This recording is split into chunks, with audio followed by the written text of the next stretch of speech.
Pendant que mon mari n'y est pas, je vais faire un tour à un bal que donne une de mes voisines. Je serai rentrée auparavant lui. Molière par 3, une compilation de 3 farces de Molière réduites à leur moment le plus efficace. Ne parlez point de madame. C'est une femme sur laquelle il n'y a rien à dire.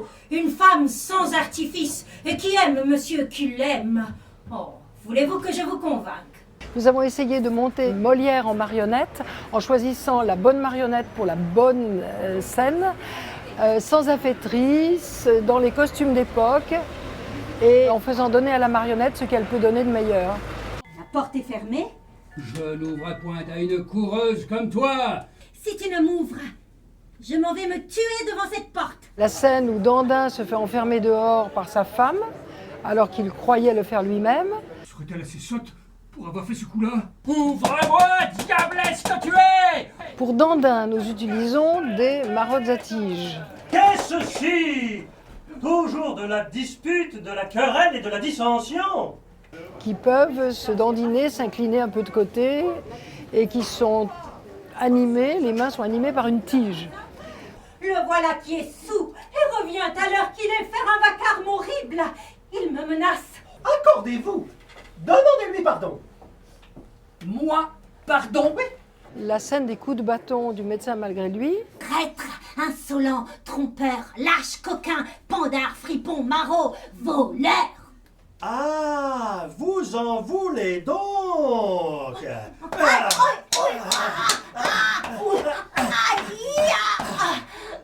Voilà le vrai moyen de vous apaiser. Je brûle en moi-même de trouver les moyens de te punir des coups que tu me donnes.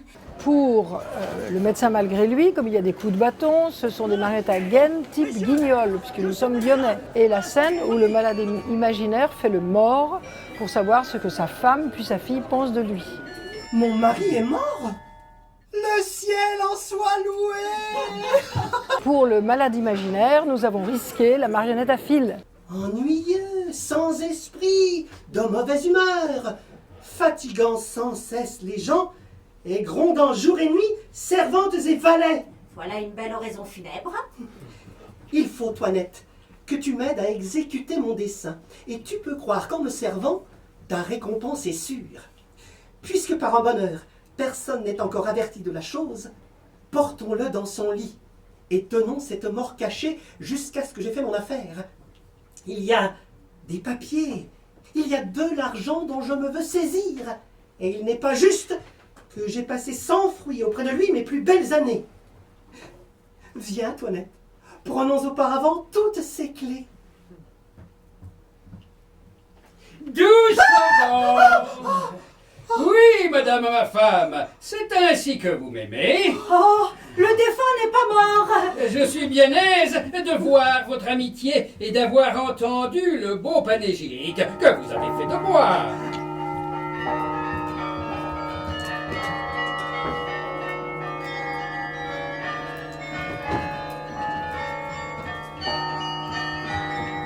Je trouve que la marionnette est sûrement supérieure au comédien dans le cas où elle joue des farces et où elle joue des situations schématiques et pourtant très humaines.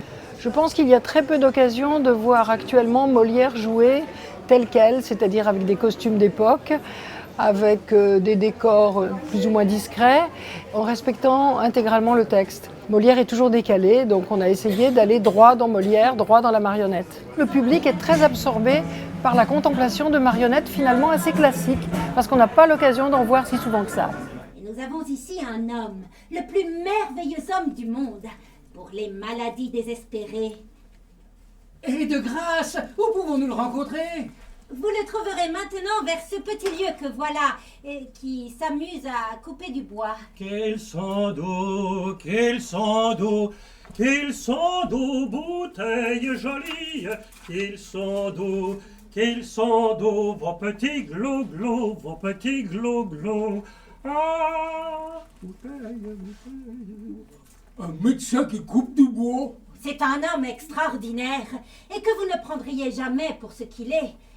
Il va vêtu d'une façon extravagante, affecte quelquefois de paraître ignorant, tient sa science renfermée et ne fuit rien tant tous les jours que d'exercer les merveilleux talents qu'il a reçus du ciel pour la médecine. C'est une chose admirable que tous les grands hommes ont toujours du caprice. Quelques petits grains de folie mêlés à leur science. La folie de celui-ci est plus grande qu'on ne peut croire, car elle va parfois jusqu'à vouloir être battue. Battu? Pour demeurer d'accord de sa capacité.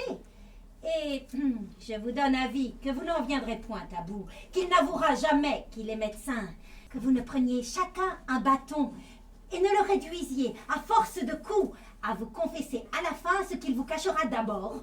N'est-ce pas vous qui se nomme Sganarelle? Mais quoi donc? Que me voulez-vous dire? Pour qui me prenez-vous? Mais pour ce que vous êtes, pour un grand médecin. Il est fou. Médecin vous-même. Messieurs,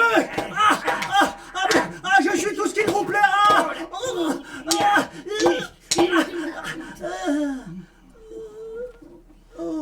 Pourquoi, monsieur, nous obligez-vous à cette violence? Je vous assure que j'en ai tous les regrets du monde. Que diable est ceci, messieurs, de grâce? Est-ce pour rire ou si tous deux vous extravaguez de vouloir que je sois médecin? Quoi? Vous ne vous rendez pas encore et vous vous défendez d'être médecin? Messieurs, je suis médecin. L'humour et le rire qu'appelle Molière, c'est un humour de grotesque et de tragique. Donc ce qui me touche, c'est que souvent les gens restent très silencieux quand chaque scène se termine, parce qu'en fait, il y a beaucoup à penser après même les coups de bâton.